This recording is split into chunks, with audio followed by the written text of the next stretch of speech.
Hey, this is Jazz.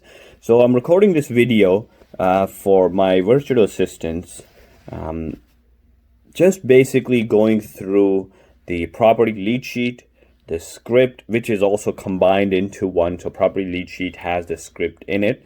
You'll be able to see it. I shared it with you, but I'm gonna actually have a follow-up video after my message, which talks about how to go ahead and complete this property lead sheet. This is where we're collecting all the information for the seller, whether they have loan, what other terms they may be open to, and we'll go a little bit more in detail regarding that, as well as what they're asking, repair amount. So some of these details that I need to collect. So the idea is, once you collect these information, I'm going to go ahead and make a phone call, follow-up phone call, after you give me this lead sheet and the property lead sheet back to me. What we're going to try to do is ideally not print it, but ideally try to capture the information electronically on the lead sheet, so you're going to be able to create multiple copies of these and then email them back to me, or we'll figure out a shared method. Okay, so go ahead and watch this follow-up video that goes through each and every single line item on that property lead sheet and talks about how to go ahead and complete them. Then I'm also going to send you a rebuttal script that I have if they refuse to provide you a mortgage. I know Ron talks about that briefly in this video, but there's a little bit more detailed version of that rebuttal. You could pick whichever one you like. Either Ron's the brief one that he mentioned in this video, or the one that is a little bit more detailed, that I'm going to email it to you. Obviously, you're going to have to put your own personality to it.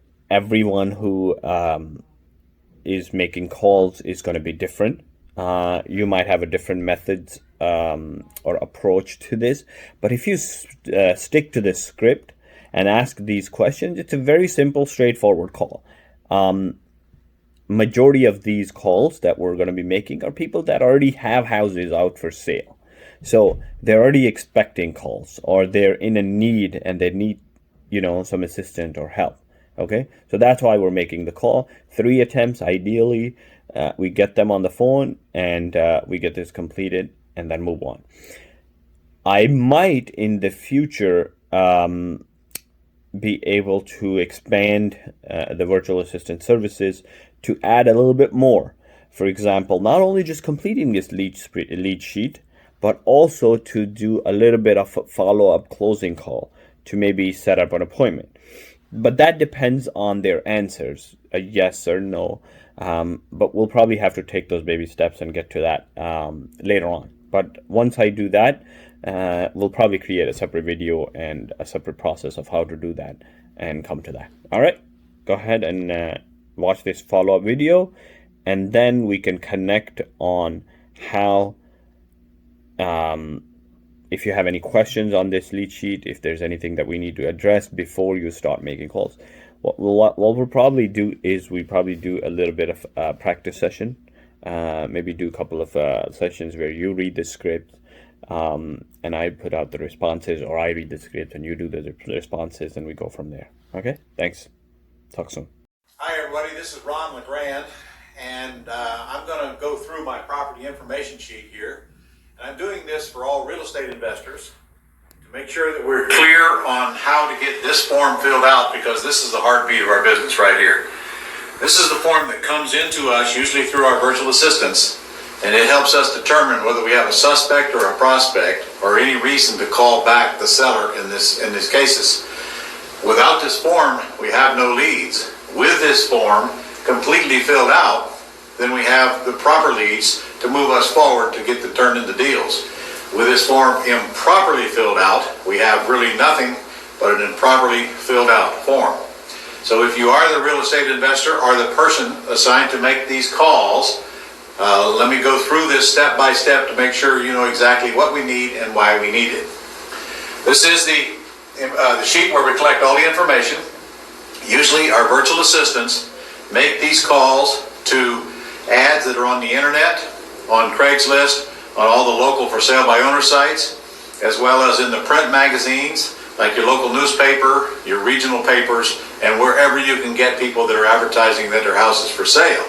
In addition to that, a lot of times people will ride around and look at the signs in the front yard, the for sale by owner signs, and they'll just snap a picture of it with their camera and go home and make the call because the phone number is right on the sign, and then fill out the form. The form is designed to either make an outbound call to a person who advertises they have a house for sale, or to take the incoming call and collect the same information. Let's start here at the top.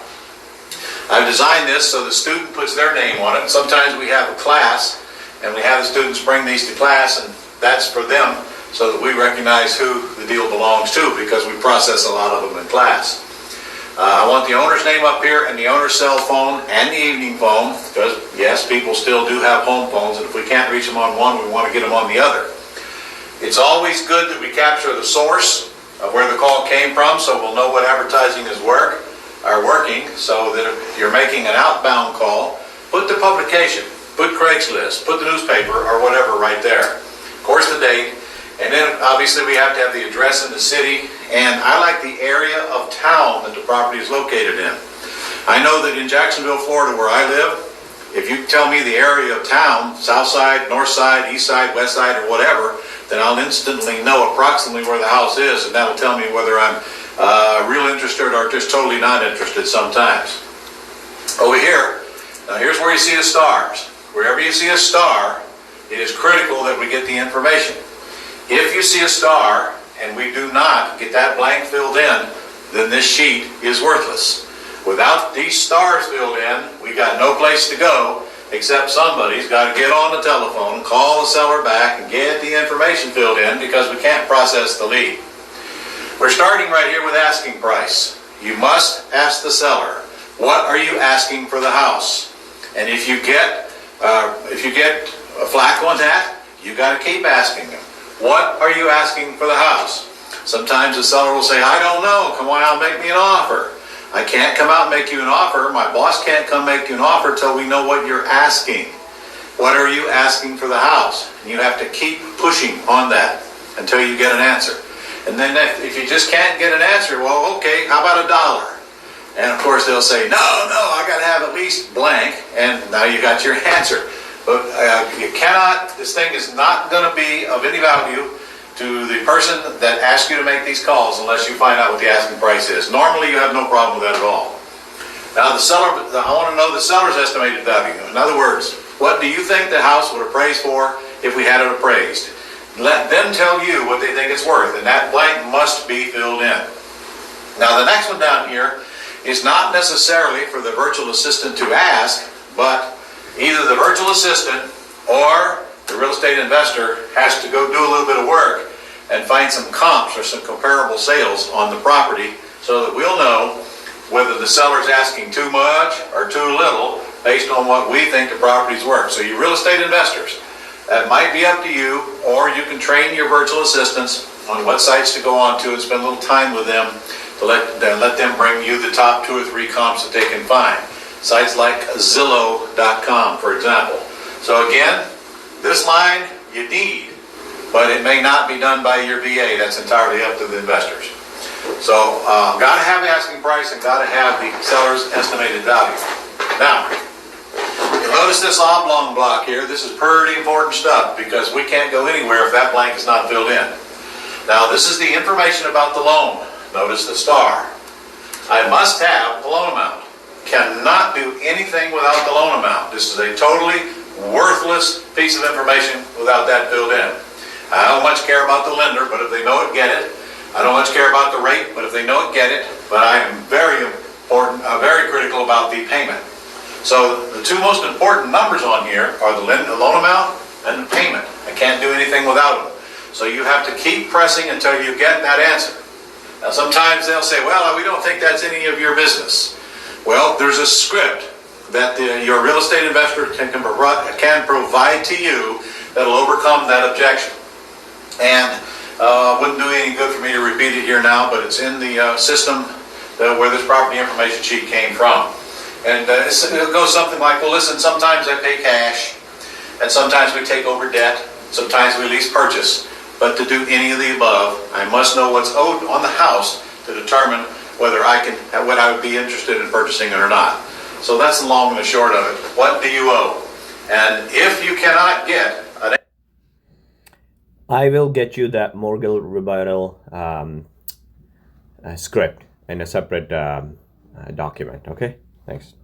Answer to that question, after you ask a couple of times, then you just write on here, seller refuses after 3 attempts. Your investor must know that you tried hard to get that answer. And if you do try hard and you do put that down, then they'll know it's probably a waste of the time for them to follow up. But I'm telling you, they're not going to trust your answer unless you can convince them that you tried hard and the seller just totally flat refused. A seller that will not give us the loan amount is a seller we're not buying a house from. Totally unmotivated seller. Now also down here, you notice is the payment PITI. That stands for principal, interest, taxes, and insurance. Most of them are. When you get the payment, you just say, is that PITI? Most sellers know what that means. If it is, just check yes or no. Now, if it is, then you must ask, is it current or in arrears? Of course, if it's current, you check yes. But if it's in arrears, we need an approximate amount that is behind. Can you have any idea about how much you're behind or how many months you're behind? Give us something to work with there, because it's important we have that filled in if it is in arrears. And in fact, it's so important that it'll make or break the deal for the investor. If it's too far behind, it might take us totally out of the picture. So we need to know that. All right, now, let's get down here to the most important script on the whole thing, right here.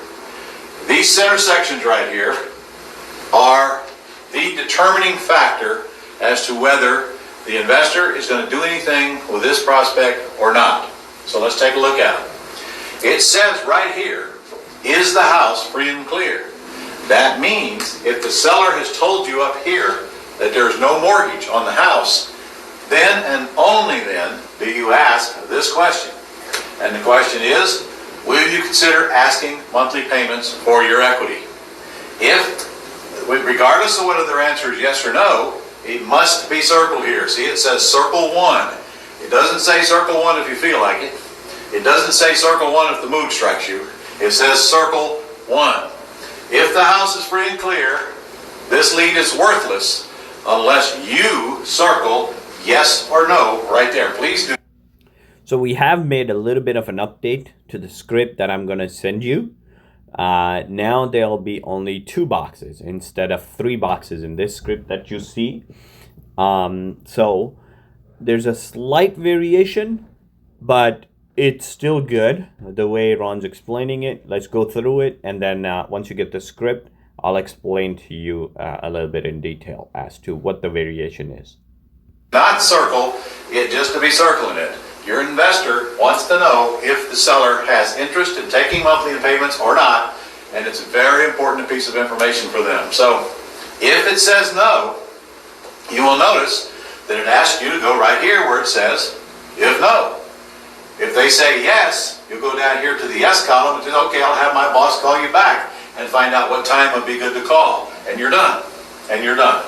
Okay? So up here, if it says no, if this one is no, then it guides you to go right there. If no, would you consider a lease purchase making us responsible for all of the repairs?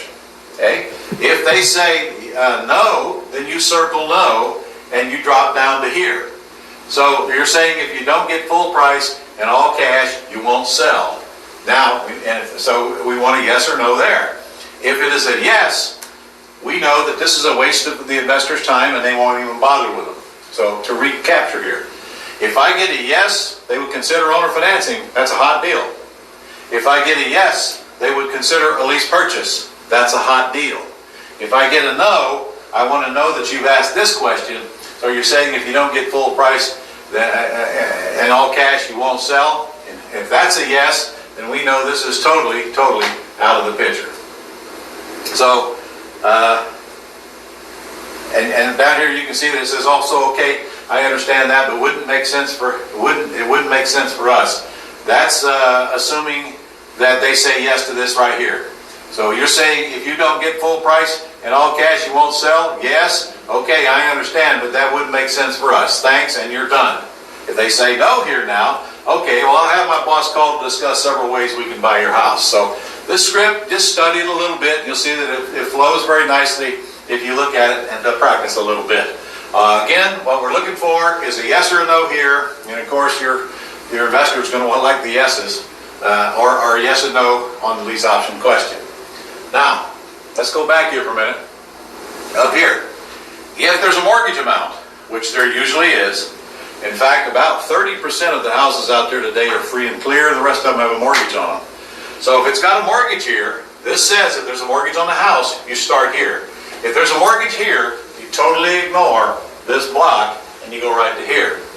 If we can agree upon a price and accept the responsibility for the future for the repairs, would you consider a lease purchase? Again, yes or no. Your investor's looking to have that circled. Must have one of those circled. If it's yes, okay, I'll have my boss call you, get a time. If it's no, so you're saying if you don't get full price, sound familiar? Okay, must have a yes or no. If this is no, then we want this one circled as well. Okay, so it goes right on down, you follow the script, and all we want you to do is make sure that the person assigning you to make these calls gets either a yes or a no, and if here, same thing. Now over here, if the asking price and the loan balance are within $35,000. So if you go back up here a little bit, you'll see up here, we ask for the asking price. Okay, so if that asking price, let's say that's $200,000, and the loan balance down here is $175,000, then that will trigger you to go here. Will you sell the house for what you owe on it? Yes or no? And that must be checked. Now, you only ask this question if you've got a small gap between the loan and the asking price. Do not ask this question if there's a lot of equity in it. Take that same $200,000 house. If they owe $110 on it and they're asking $180, it would be foolish to ask them if they would take what they owe. In fact, it would probably embarrass you and them and take them off, and immediately they would think, well, I'm dealing with an idiot here, I don't want to talk to him anymore. So common sense here. Only when there's a small gap between the loan and the asking do you ask this question, just like it says right there. If there's a loan and there's some equity in it, or even if it's overfinanced, you're going to get a lot of them where the loan balance is higher than what they think the house is worth. If that's true, then make sure you ask the lease option question. Obviously, the free and clear one wouldn't apply because it's overfinanced, and this one wouldn't apply because there's no equity in it. But this one definitely applies. Today, we have a system to where our investors can make money with over-leveraged houses, so it's very important that we get an answer to yes or no if the house is over-leveraged, which is quite a bit of the ones you're going to be talking to. By the way, they're the most flexible and easiest to get along with too. All right, let's move on down here and make sure we get the rest of this done. Okay? How did you arrive at the asking price? You know, I would like to have that and the reason for selling, but you'll notice it's not near as critical as the rest of the questions because it doesn't have a star. Now, does the house need repairs? I definitely need the answer to that. In fact, that should have a star right there. It should have a star. So does it need repairs, yes or no? Now, if they say yes, your question would be, well, can you give me a general idea how much do you think they would cost? Are they very small repairs? Are they minimal? Does the house need a major rehab? Give me an idea what it needs. And you kind of make a note down here so your investor has a clue. So if it says yes, you ought to have some kind of a footnote down here describing what they're talking about. Now when you want to move, notice it's got a star, because we just want to find out if they're ready to go or if they're just playing and looking for somebody to come out and look at their house, and we're not interested in that. We're only interested in people who want to sell, so that's why that question is there. And is the house listed is also very important. You must put in there yes or no, because if it's listed, it's a totally different thing than if it's not listed. All right, down here, bedrooms and bath, 3/2, 5/3, whatever it is, square footage, 2,000, 2,500, or whatever. Lot size, I'm not so much concerned about, but all the rest of these things, is it a frame, brick, block, stucco? Just check one. Does it have a carport? our garage, one or two car garage, our carport, basement, and so forth. Now, down here is very important. Please get this one checked. Is the house vacant or is it occupied? And if it's a condo, is it a condo, and if it is, then we're going to want to know the association fees. Again, if you check yes, it's a condo, then I want to know what the monthly association fees are. And of course, vacant or occupied is also important to our investors because they know whether they're going to have free access to the house, whether the seller's motivated, and obviously they're more motivated if they're already out of the house. So, I think that's it in a nutshell. It's not a complicated form. It will take a few phone calls for you to get used to it. Study it a little bit. The script down here, really not difficult, but practice, practice, practice, practice, practice. Remember, your investor wants the form completely filled out, the best you can do, but I will tell you, if you get a no, they will not own or finance, and a no, that they will not do a lease purchase, then I wouldn't spend a whole lot of time collecting this information down here. I still would want the bedrooms and the baths and the square footage, and maybe check whether it's a brick or block, but don't waste any time down here, because if you get a no at the top, it's very likely that your investor is not going to be able to do anything with this project at all. So, I hope that kind of clarifies how important this thing is. Again, this is the heartbeat of the business. Without it, there's nowhere to go from there, so it's up to you to get it completely filled out, and then if you have any issues with that, then talk to the person who assigned you to the task and work them out and go back and forth until you get it. And you are going to have trouble reaching some people, of course. You're going to have to make 2 or 3 calls. So what I would suggest you do is that you call in the evening between 6 and 9. It's usually the best time to get people home. And if you don't get them, then I try in the AM. Of course, some people are home in the morning, they're not at night. And then I try in the middle of the day. So you should make at least 3 attempts to reach the person on the telephone, each time leaving them a message. Now, if I'm instructing you what to do, the 3rd time, the message would start to get a little brutal. This is the 3rd and the last time that I've called to inquire about the house that you advertised that you wanted to sell. So if you still have interest, please call me back immediately. I won't be calling you again. That sometimes prompts a call when they see that you're done chasing them. So I hope that answers any questions you have, and thank you very much for watching. Okay, now that you watched the video, I would suggest watch it a couple of more times, because especially the training session where Ron goes through it. That section, you don't have to watch me from the beginning and the ending, but watch the video a couple more times so that you're familiar with it. So when you and I get on the phone, it's a lot more understanding. You understand it a bit more, and you know what questions you have. Jot them down, and anything you want me to go through and explain a bit more in detail.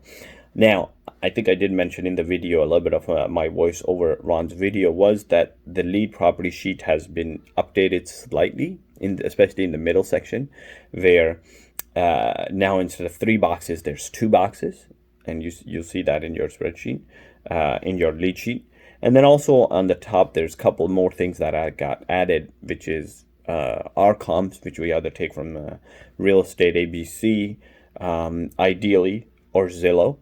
And then also there's a rent comp from rentometer.com. So those couple of things have been added. Not a whole lot of things have changed. Everything else stays the same. One thing that we want to know on the bottom is, in the notes section, is based on your conversation, who am I talking to? When I'm making the follow-up call, let me know if I'm talking to a friendly person, a talkative person, someone who's very rude, or the call was not engaging, they were annoyed, you called, or like any kind of indication, so I know how to approach that. Also, I mean, obviously, it's a phone call, but sometimes you gotta personalize it a little bit. If you hear babies crying in the back, you need to be flexible. You need to give them time, or ask about the baby. If you hear a lot of noises going on in the back, maybe they're in a shop working, maybe they're at a store shopping.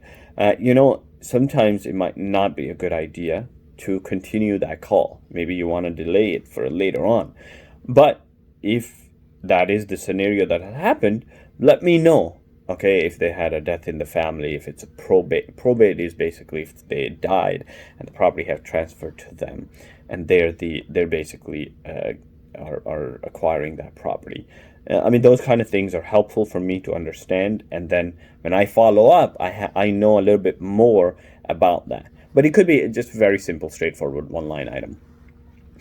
Buyer had a death in the family, the father died, or somebody died, and they're in the process of probate, and they're going to be getting the property. Or, hey, it seemed like they were in a shopping center, and whenever I asked them that I'll call them back, they said it's okay. There's still a ton of noise in the back. Or just say, hey, they had a newborn baby. There was a baby crying. Here's the name, whatever the name might be. Any of those things, just jot them in the notes section. They'll help me to understand and follow up. Besides that, I think we're good to go. Let's do a couple of sessions, test practice sessions, going through the script before you start making calls, and then still continue to ask questions. And I'm sure you'll have questions once you do make few calls. And then let me know those questions, and then we can address them as we go on. Okay? All right? Thanks. Bye.